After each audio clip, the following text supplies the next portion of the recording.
Hi, everybody. Good evening. Welcome to Evoke Therapy Program's broadcast. I'm Dr. Brad Reedy, and it is Monday, December 28th, 2020.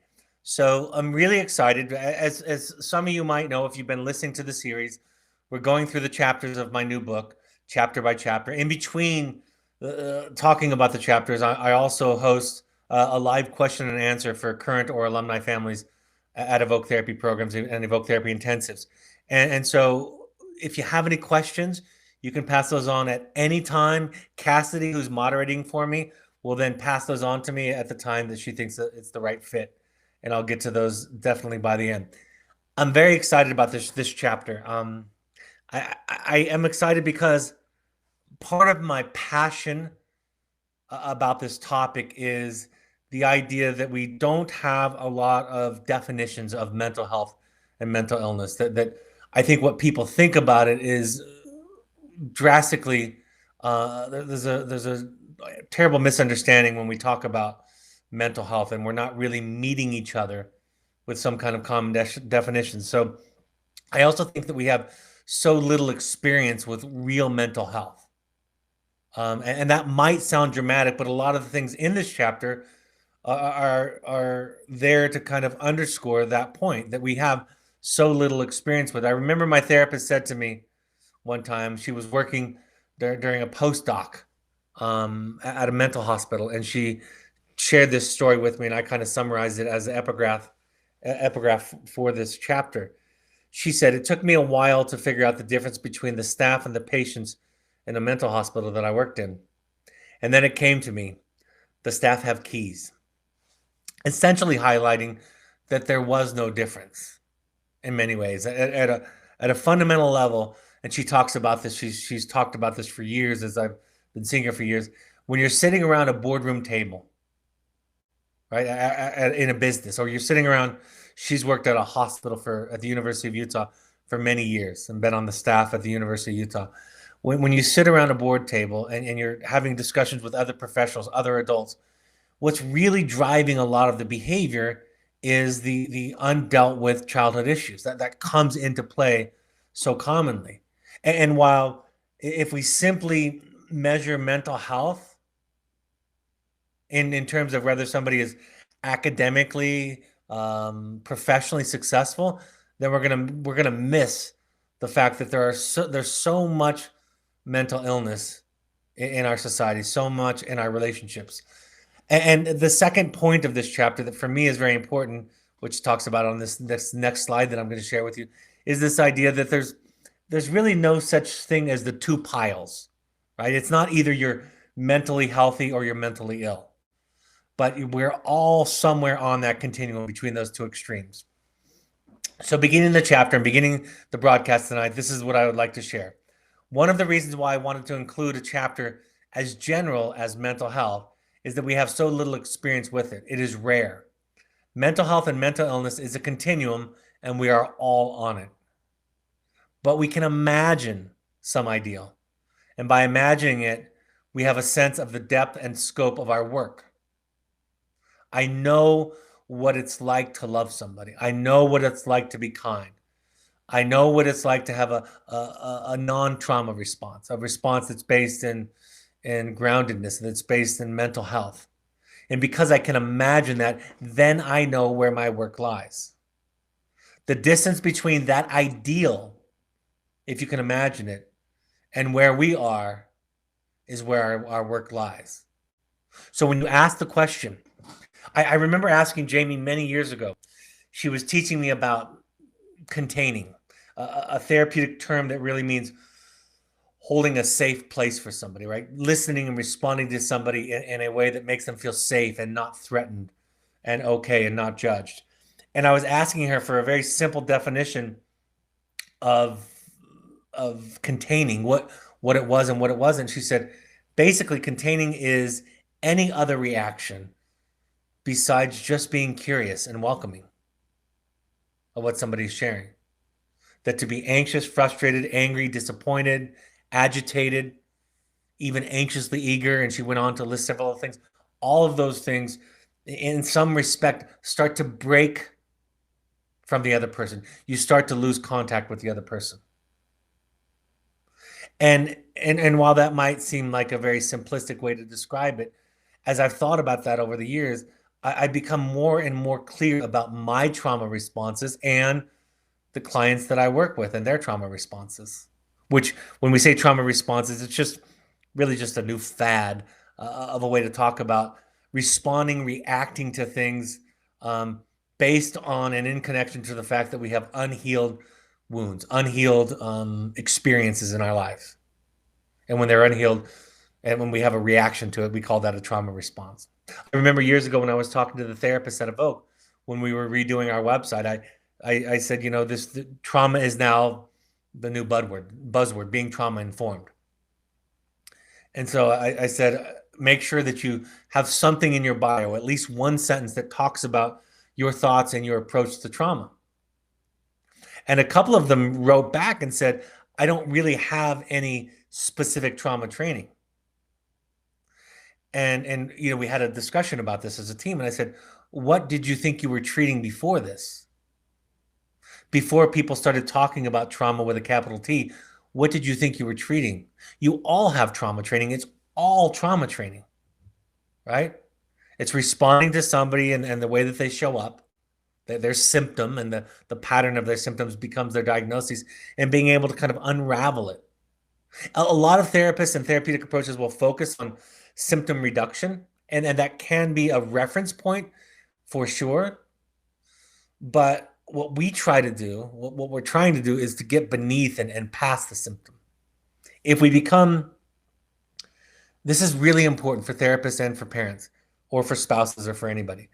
If we become so focused on the behavior, on the symptom, if that becomes our emphasis, that's what we see, and that we're measuring success and failure by its presence. What can happen is this, and this is important, is that the symptom is doing its job. And what I mean by that is the symptom then, or the behavior then, is distracting us. It's distracting us from the wound, the pain, the turmoil that is at its origin. It is deeply underneath it. So if you're working with somebody with an eating disorder and you're talking about weight and food all the time, the symptom is working.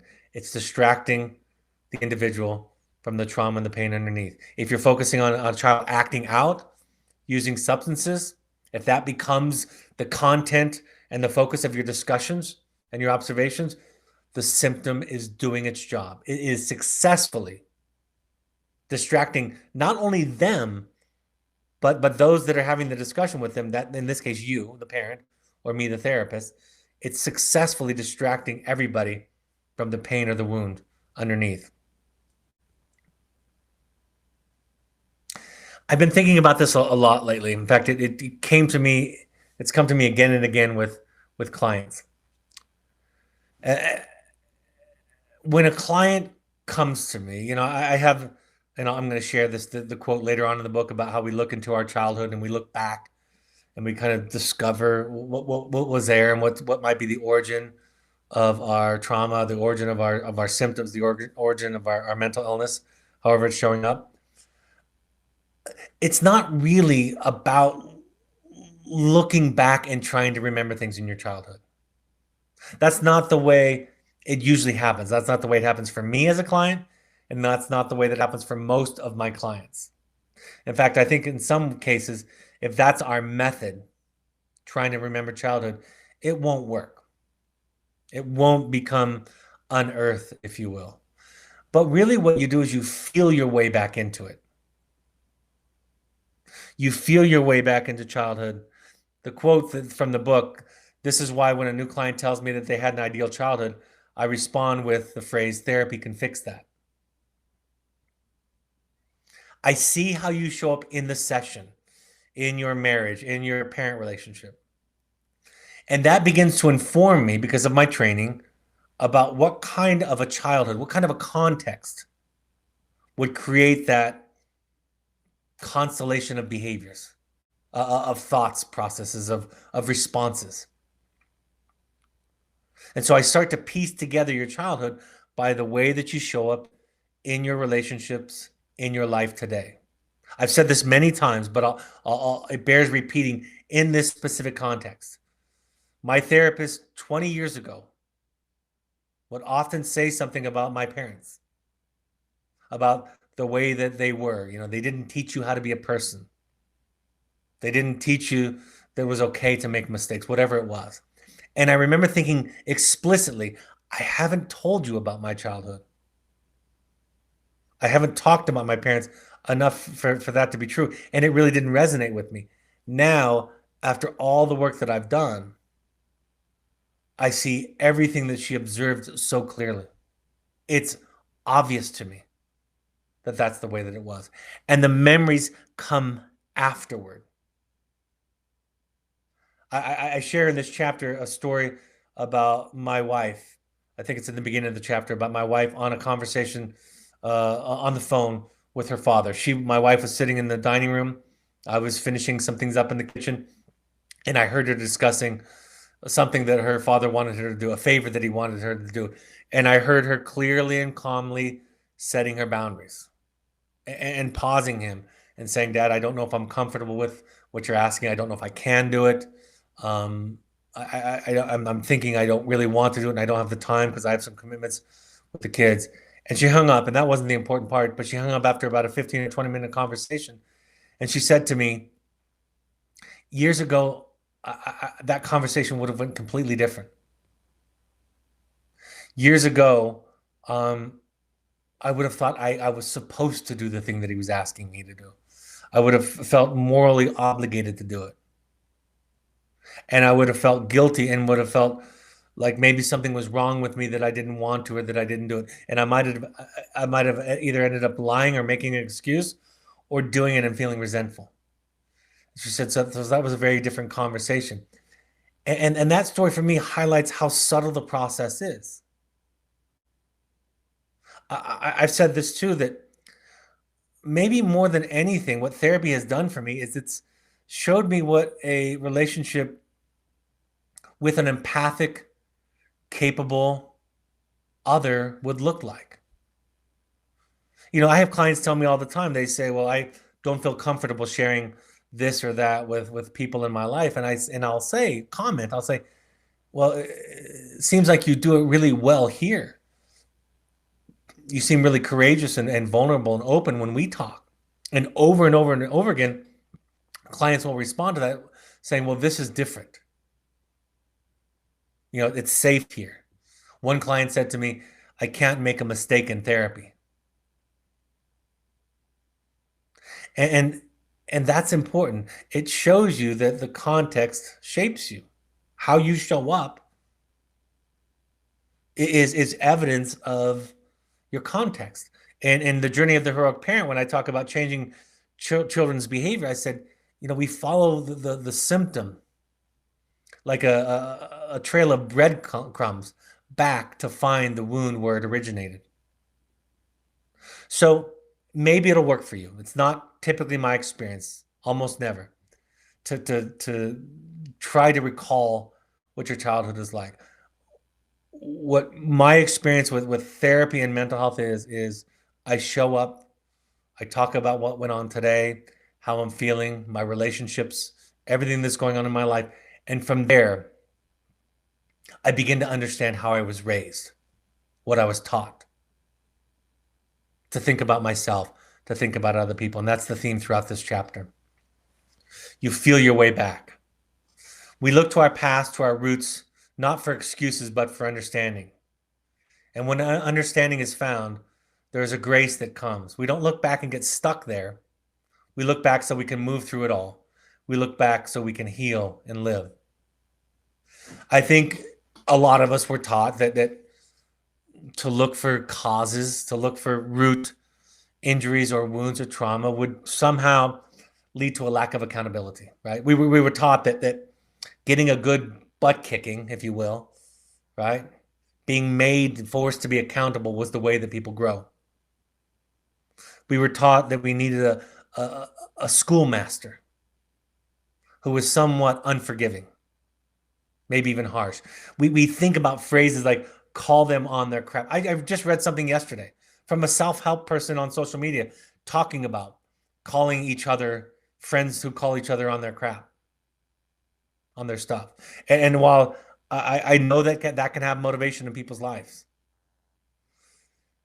in our way of thinking at Evoke Therapy Programs and our attachment-based way of thinking, we don't believe, and we think the research supports it consistently across cultures, we don't believe that that's the best way to enact lasting change. Instead, we look to understand. We look to empathize. And going back just a few moments when I was talking about containing and holding space for others, like our children or our clients, I want to be clear. That doesn't need rob you of your boundaries. If you're punching me in the nose, just because I understand that you came from a wounded and violent past, and this is an expression of your powerlessness and your attempt to gain control over your environment, just because I understand it doesn't mean I have to allow you to punch me in the nose. Just because I understand your alcoholism doesn't mean I have to live with it. So again, going back to the beginning of this book, that's why it starts off in the first 2 chapters, building the foundation of who you are as a self first. That must needs be the start and the foundation. And I think for many of us people who weren't taught to be a self, it's so easy to take the part of therapy, the part of mental health, the part of relationships that I talk about so often, about holding space for somebody, being non-judgmental, being empathic, and so forth. It's so easy to read into that the idea that then you can't have boundaries. It's one of the most common erroneous conclusions that people come to when I talk about the therapeutic process or the parenting process. That the goal is to not have boundaries. The goal is, of course, to start with boundaries. It's this simple. Again, if some of you who follow on social media the holistic psychologist, she just talked about this the other day. You know, we all have what we were given. We have no control over our genetics. It was given to us, and we didn't choose it. So we all come with predispositions. And then stuff happens to us. Events, wounds happen to us. Positive things happen to us too, but those don't leave a mark, if you will. And then we develop defenses or ways of coping through those moments of trauma, of pain. My favorite definition of trauma somebody gave some years ago at a conference was anything less than ideal. And in therapy speak, you'll hear people talk about big T and little t trauma. Big T is the big stuff. Overt abuse, death, right? Sexual assault. Those are big T traumas. Abandonment. Little t traumas are everything in our life that's less than ideal, suboptimal. And of course, the more acute they are, the more severe they are, the more chronic or the more they last over time, the greater their impact or effect. So we have our given, you know, we always have the given, which is what we came with. We have these experiences, and then we learn how to cope with them. And then if those coping behaviors through the mix of the first 3 things, if they cement themselves in a predictable pattern, we call those diagnoses. It's that simple. And again, some people have a higher threshold. So you can put a lot more weight on genetics for some people than for others. Some people have learning differences and learning disabilities, and those are, of course, are going to affect your ability to cope. And then I talk about this. In my attempt to talk about resistance, and I think the simplest way, it's just to understand defenses that your children, that I have built around myself, that they've built around themselves as a sort of protection. A protection from a perceived threat, a historical threat, or the possibility of a threat. I build walls. and they're there to protect me. And then parents or some therapists come along and think of themselves as wall destroyers. I'm going to help you tear down this wall that you've built to protect yourself. And I'm going to do it because I love you. And I'm going to do it because it's in your best interest. That's the way a non-therapist trained mind would think. It's the way our culture talks about it. But a trained therapist, one who knows what they're doing, knows that that's not the way that you get walls to go away. In our efforts to break down the walls of those we care about, we tell ourselves it is for their own good. We call it love or caring. We tell them the walls they built to protect them have become their prison, yet no matter how we see things and what we call it, the walls they built are to protect them from threats. One of the most important things that I can teach you tonight is that learning about mental health, learning about what therapy, psychotherapy, and psychology can teach us about mental health, we learn to be with people differently. I'll talk much more about this in the next chapter, which is about therapy specifically, but the goal of a therapist or a parent or a loved one is to be with your other person, to be with them in such a way that they don't need the wall.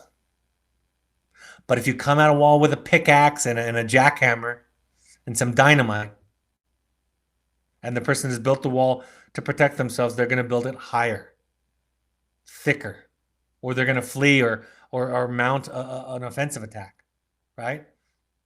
That's what people do who are hiding behind walls. And I think the most insidious part of this wall destruction that we do sometimes is that we tell people it's because we love them. And so they learn that manipulative people who know what's best for them love them. And then they end up in relationships with manipulative people who say that they love them, and they don't understand why it's so painful. And we don't understand why they allow themselves to be in such a relationship with a narcissist or an abuser. In some ways, we're responsible for the dents, for the shape of their dents that led them down that path. And that's true. It's true for me. Remember, I have 4 children whom I love as much as I am capable of loving another human being. And I'm quite clear that I've dented them. And I'm quite clear that the dents that I created, myself and their other parent, I'm quite clear that those are going to have an impact in the choices that they make in their lives and their relationships. But when we understand the nature of somebody's diagnoses, see, this is the problem with diagnoses like narcissism and borderline and depressed and alcoholic, and think about all those labels, is they don't do it justice. They don't speak to it with the compassion. I share a story in this chapter about the 2 parents who described each other's diagnoses to me in detail, and both offered evidence that they could gather from wonderful psychiatrists that would support their perspective about their ex-spouse's pathology. And when I was asked by one of them about the other, the question of, do you see it, don't you? You're not going to be fooled like many people are. Instead of confirming the diagnosis, I said, well, that's not really how I think. I try to think in terms of how the person is hurting. How they've organized their defenses is not as interesting as understanding what they're defending against, where they're hurting, why they're hurting, how they're hurting. So when you understand, that's why if you're in therapy with me, I'm going to diagnose everybody around you in a way that helps you to understand them. And then you don't go back to them and saying, Brad said you're a borderline. Brad said you're a depressed person. Brad said you have an anxiety disorder. You're going to go back to them with a kind of a patience, with an empathy, so that it will cause you to be with them differently.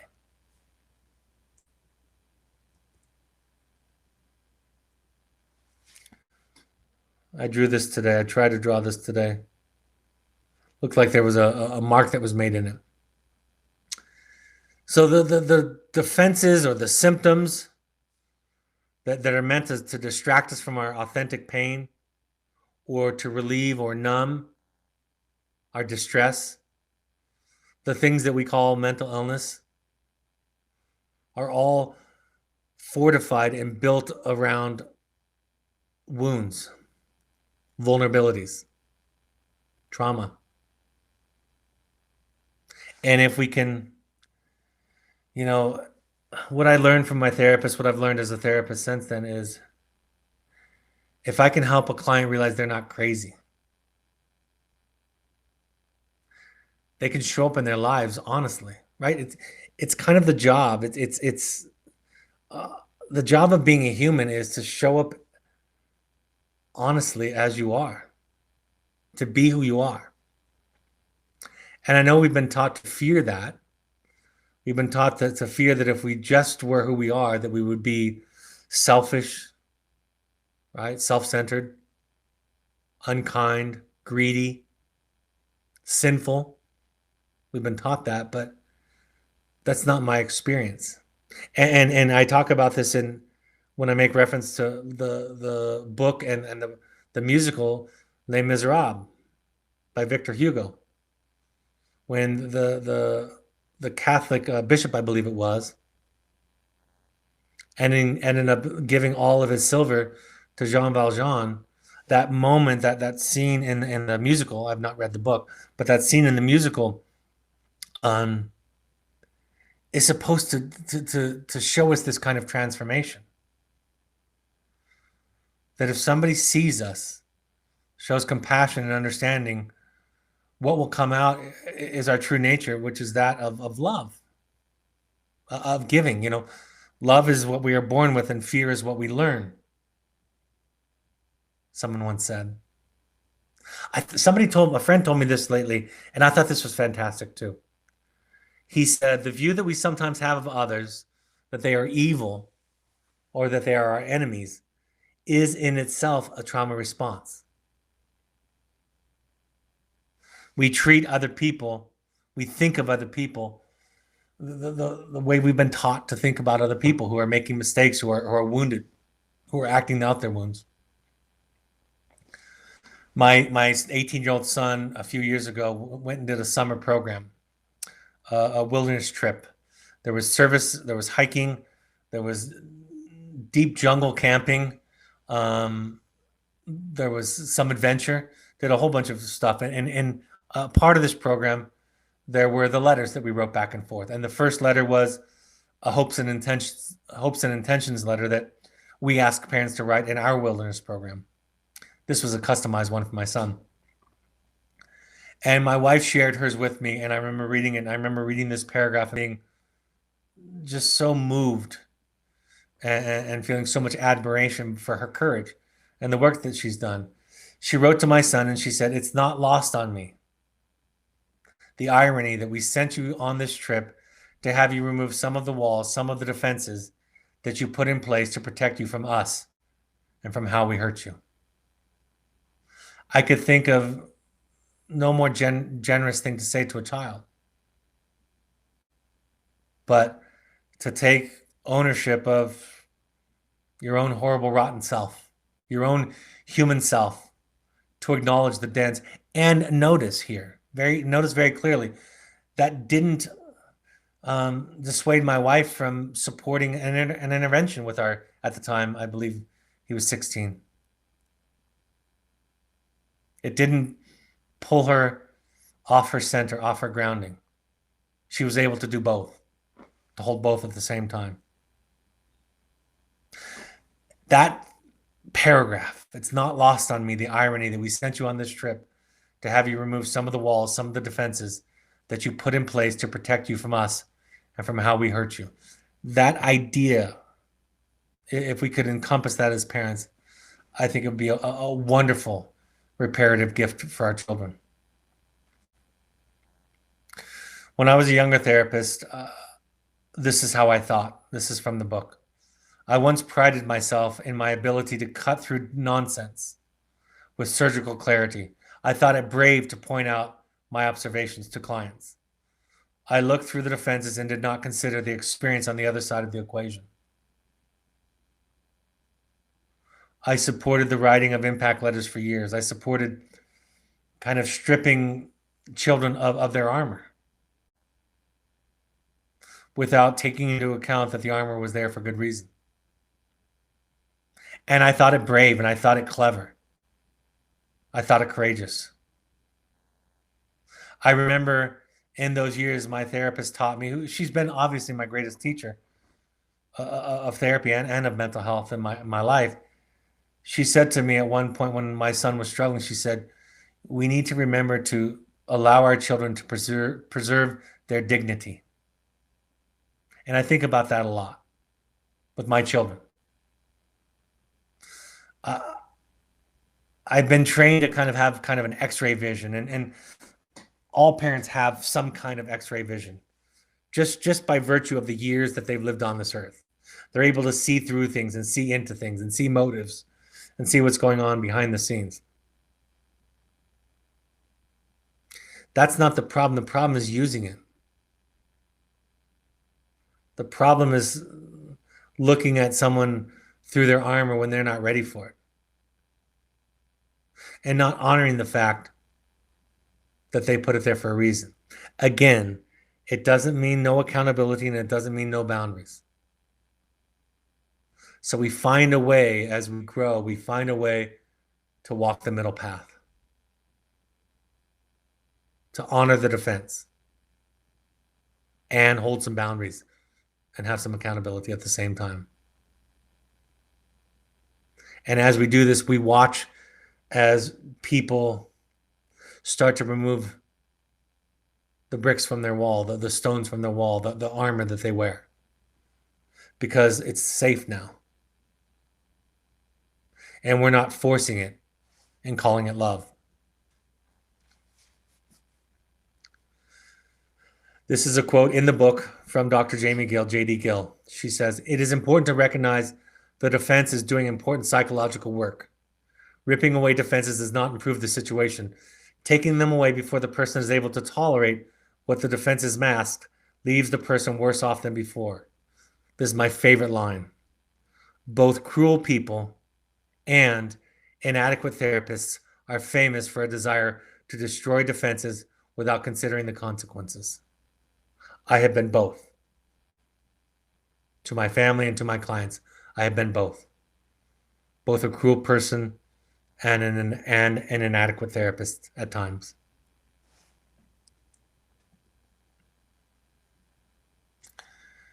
I talk about this with the staff all the time at our intensives program and at our wilderness therapy programs.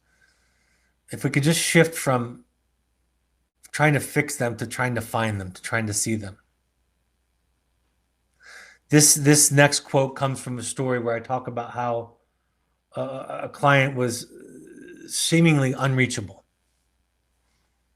They'd had a successful stint in our program, gone away to some other situation, and we're back again struggling, and so they were sent back, and the therapist was perplexed, and the old interventions weren't working, and the acting out was affecting the students in the group and the staff in the group, and the grandparents who were the guardians were getting anxious and upset, and the person who referred them, everybody was upset, and the therapist brought the case before the clinical team. And this has been repeated over and over and again in our clinical sessions. And I suggested this idea. I reflected to this therapist on the job of being a therapist.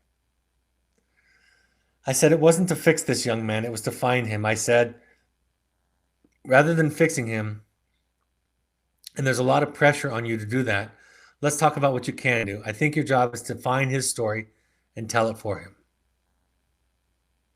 And in his story, it will ask for certain things. And then the people around him will decide if they're able to offer those things or not.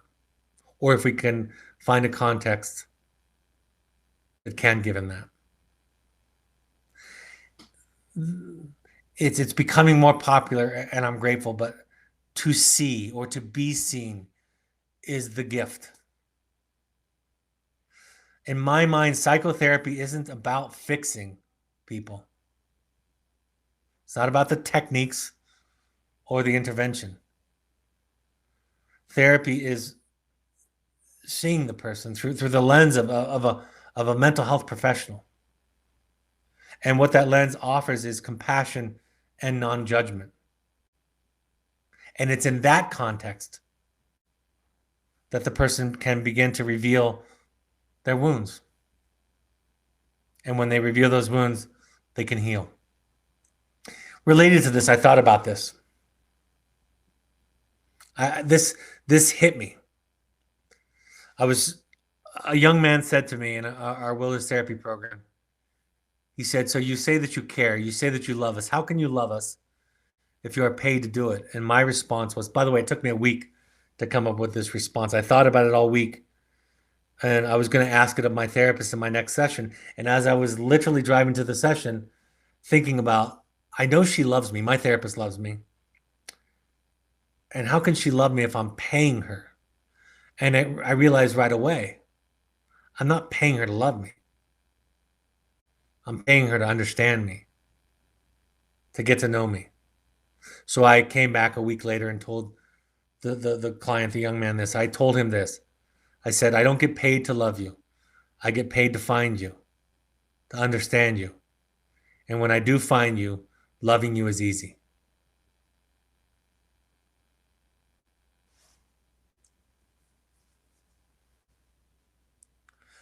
If you want research, and it's the best collection of research on the points that I'm making today that are somewhere between understanding mental health and mental illness and the therapeutic process or the attachment process, if we're thinking about it in terms of parenting.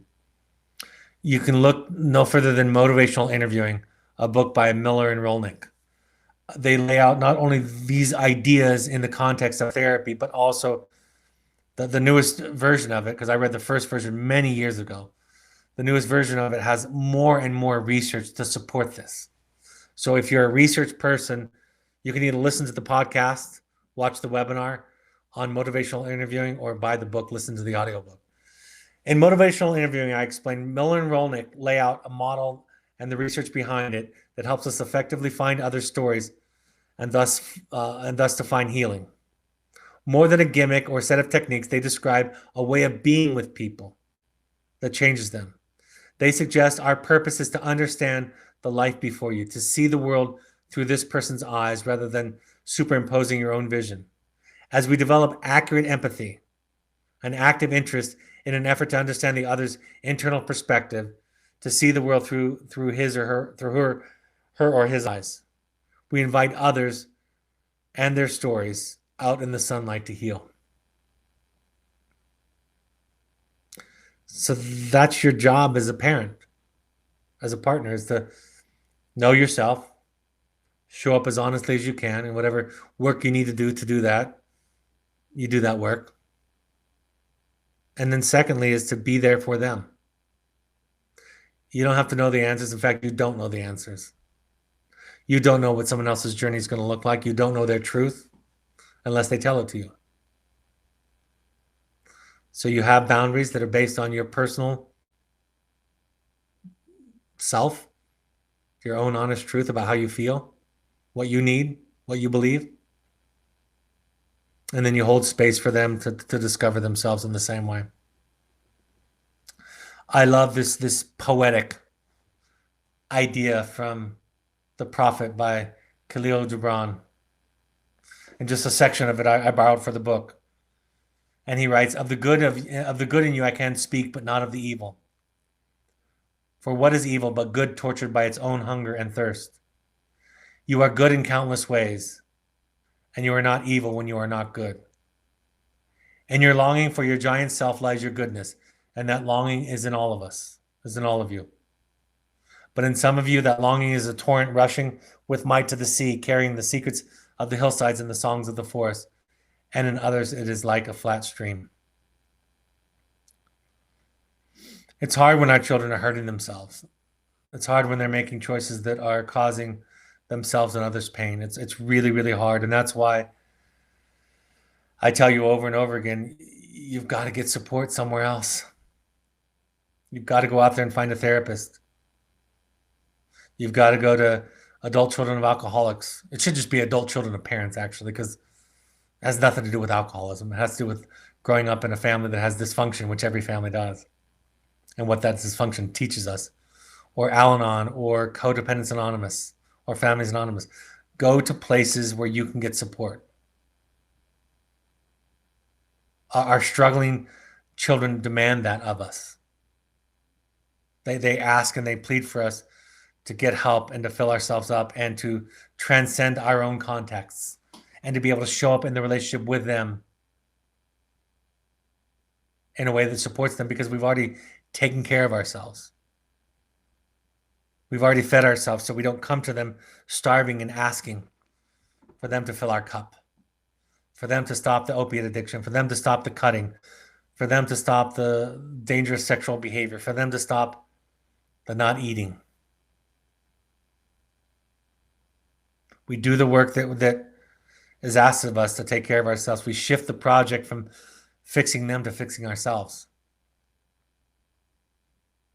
We don't ask them to fill up our empty spaces. We don't ask them to reflect back our goodness and the fact that we love them. We get those things shored up somewhere else, filled up somewhere else. So when we show up with them, we have something to give them. And we don't compromise our boundaries, but we become more flexible. We don't compromise our boundaries, but we develop an ability to hold greater and greater space the more and more work that we do. The more we get into contact with our own wounding. And we stop the incredulousness that we have in our society, where we look at people doing horrible things to other people and we act as if we know nothing about that. It's intellectually dishonest. I use the example in this chapter of Star Wars. Every Star Wars, not just Star Wars, because it's the same story over and over again, of somebody feeling pain, disenfranchised, powerless, with access to weapons, and who then tries to control other people, other things, so they don't hurt anymore. We know the narrative. You know, when George Lucas sold the Star Wars franchise to Disney for $1 billion, was it? It was at least $1 billion. He sold it because we all know the story. We might not blow up an RV in downtown Nashville, but we know we lash out at other people when we feel scared and hurt. We may never sexually or physically abuse a child, but we know that we lash out at people when we're hurt and scared and feeling powerless. So we differ in terms of degrees, not in terms of kind. In the section in this chapter where I talk about keeping a safe distance from the disturbed, one of the greatest, the most important thing I've done to develop my therapeutic skills with everybody that I do therapy with, parents and children, is to know of my own darkness. You know, Carl Jung said the best way to understand somebody else's darkness is to know your own. And when you've plumbed the depths of your darkness, you understand just about everybody, and it's scary at first. And we like to think of others as so different than us. And we cover all of this up with incredulousness. And it doesn't have to be in the extreme cases that I was just referencing. When a parent says to me over and over again, I don't understand why they're doing it, my job is to help you understand it first and foremost, right? I will explain it to you. It doesn't condone it. It doesn't convict it either. It's just an explanation. And that explanation gives you a perspective that you can show up differently for, differently once you know. Um, and if a parent keeps repeating the phrase, I don't get them, I don't get them, I can gently teach them that's your job to get them. And your inability to get them is a barrier maybe that we could look at. And if you get into therapy, if you walk into ACA, all of these things are virtual now. If you walk into Al-Anon or AA or any of these groups, if you walk into a place where it's the goal to find out and discover who you are, you'll understand your child. And while I have not done many of the things that many of our clients have done, I can understand them now. Essentially, it can be understood that in a lot of ways we're really treating shame all the time, or resistance. If we weren't treating shame and resistance, therapy would be easy. You could just read a self-help book, and I could give a self-help book to a client and they would read it and everything would be fixed. I remember I told the story about how Dr. Harriet Lerner, I was sitting listening to her in a speech a couple of years ago in Houston. And after she gave an entire talk on shame, the facilitator asked a couple of questions from the audience, and he started with the first question was, how do you deal with shame in therapy? And Dr. Lerner, being the intentionally thoughtful person that she is, paused for a moment, and she said, I think you're just asking me how I do therapy. How do I deal with shame in therapy? It's just, how do I do therapy? All we are treating is resistance. If it weren't so, it wouldn't be therapy. It would be psychology. It'd be teaching psychology. But therapy is a way of being with people so that they feel safe to let down their defenses.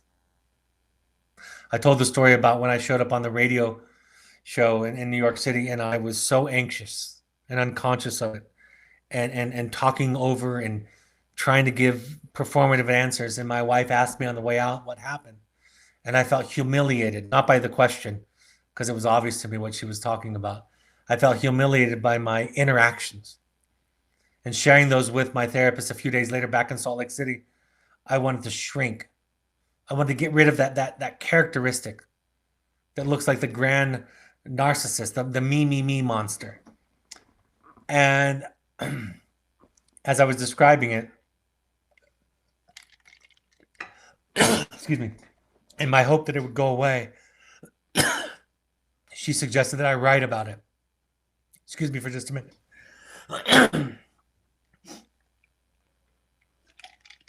This happens in every broadcast, doesn't it?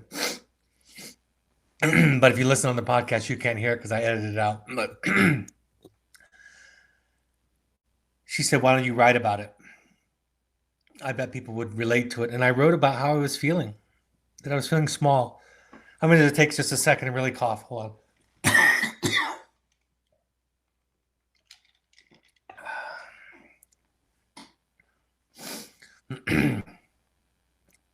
And I got in touch with the fear and the wound that was beneath it. And it felt good to write. And since that time, I've been able to recognize the behavior, and instead of being ashamed of it and trying to make it go away, I've been able to sit with myself a little bit more, a little better. Been able to soothe myself and understanding that I was operating from a scared, very young place. In the Journey of the Heroic Parent, I talk about the story of Adam and Eve, and I suggest that the first sin in the first story of the Bible wasn't eating the fruit from the tree. The first sin was hiding from God. The first sin is when the serpent told Adam and Eve that they were naked, and thus implying that who they are is unacceptable and they must cover themselves up and hide. Believing that lie was the first sin. And it's shame. That story is a story about shame. And shame tells us that we have to hide, shrink, go away. That's why I say that for me, the place where I find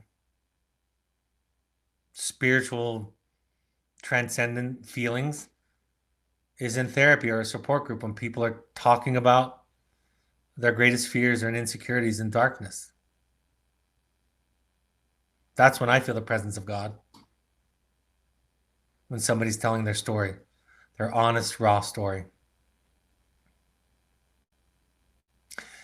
I've already told the story about giving them their dignity. Think about that as you are parenting. It is not fair to always use your X-ray vision, even if it's well honed. And then I've talked about the incredulousness of society, keeping a safe distance from the disturbed. What are the take home? One idea is that our ability to love might be the greatest indicator of mental health. I talk about this at the end of the chapter, that there's a saying by Maya Angelou that says, she's credited with saying it. She didn't exactly say this, and I've seen other attributions. But essentially the saying is, if I knew better, I would do better. Well, I think that there's truth in the skills and the talent, the things that we learn. I think mental illness is about feeling better. I remember somebody said, for example, alcoholics stop drinking for the same reason they started drinking, to feel better. And that all of us can relate to knowing something. You can all relate to knowing a certain kind of behavior, but in your most upregulated, anxious, upset moments, not being able to execute. I suggest to the therapists often at Evoke, it's probably too simple to suggest this, but I would encourage you to think about the fact that clients should feel better after therapy. It doesn't mean that they'll feel no pain or sadness or grief, because that's a part of it, but there's a feeling that comes from not being alone, from re-experiencing yourself with an empathic other that lets you know you're okay, even though you're struggling and you've made mistakes. You can ask yourself, how would you act if you understood your child, your spouse? How would you simultaneously hold the boundaries that you need to, and at the same time show patience and compassion? And the more you can learn to love your horrible, rotten self, the more you can do that for others. The more you get rid of the project of being a good person, the more you can allow for other people's humanity, the more you can see value in mistakes. A lot of times I think about it as we're just teaching people how to be a human. And most people were taught to be something else, something good. But really, therapy is about, and mental health is about becoming who you are. All right, I'm happy to take questions. Someone said, my son is having his first therapy session since he left his residential treatment center in Utah in 2016. He is now 22. He asked me to find him a therapist, and I did. However, I'm wanting to share some information from my son's history with a new therapist. I know this is old anxiety. I recognize it, and I want his therapist to know the struggles he has had. I also want this to be my son's therapist, not tainted with my version of his background story. I have struggled all day. I even listened to the Healthy Detachment and Letting Go of Outcomes webinar. I think I can hear you say, let it go. Thoughts? Well, I don't know that I would use those words, but that's not a bad phrase. If the therapist is good, they don't need you to tell them anything. I think I talk about this in the next chapter. I haven't read it lately, so I'll find out when I do it for next week. But when my friend said to me that he stopped going to therapy because he thought he was wasting his money because he kept lying to his therapist, I said back to him, I said, everybody does that. Everybody lies to their therapist. Everybody tries to control what the therapist sees. And any therapist that's any good knows that. So if the therapist is a good therapist, they don't need you to do that. And if you have to do it without your child's permission, then you're robbing them of the most important part of the therapeutic process, which is them figuring it out themselves. I understand the impulse. I understand the instinct. I get it. I do. But this is about them becoming a person, your child becoming a person. And becoming a person is inefficient. It's sloppy and messy. It has many detours. I told a client recently, somebody that cared about her in her life shared that she was worried about a decision that was being considered. And I said to my client, I've never worried about you. I don't worry about you. And I know you've been searching ever since you were a child for your giant self. And I know that's included a lot of detours and some, dangerous moments for sure. But it's always been there. And so I'm not inclined to be afraid for you. In this case, I would say, if you'll allow me to, that fear, your anxiety is yours. And I get it. And I know you want to control it. And I know you want things to go well. But the job for your son is to become a person. And he can do that without you. Someone says, can you give an example, please, of tearing away a defense before someone is ready? Confronting them, calling them on their crap, exposing a vulnerability without their permission, outing them, analyzing them, revealing their motives harshly. Those are some examples. Someone writes, our son is at a residential program and now he's at home with us. This will be the last question. The rest I can just save for the broadcast later this week. And now he's at home with us for the holidays. We sadly notice that we don't have a connection with him. We try to listen to accept him and being reactive, etc., but he is clearly not interested. He only gets mad at us when we hold the boundaries. I'm sorry, my throat is really dry tonight. I don't have COVID. What I would say is he has a good reason for doing what he's doing. I just don't know what it is, and neither do you. So your job is to try to develop hypotheses and to understand him. But if you believe innately, which I do, that people have good reasons for what they do, even the things that seem stupid and self-defeating, you're almost all the way there.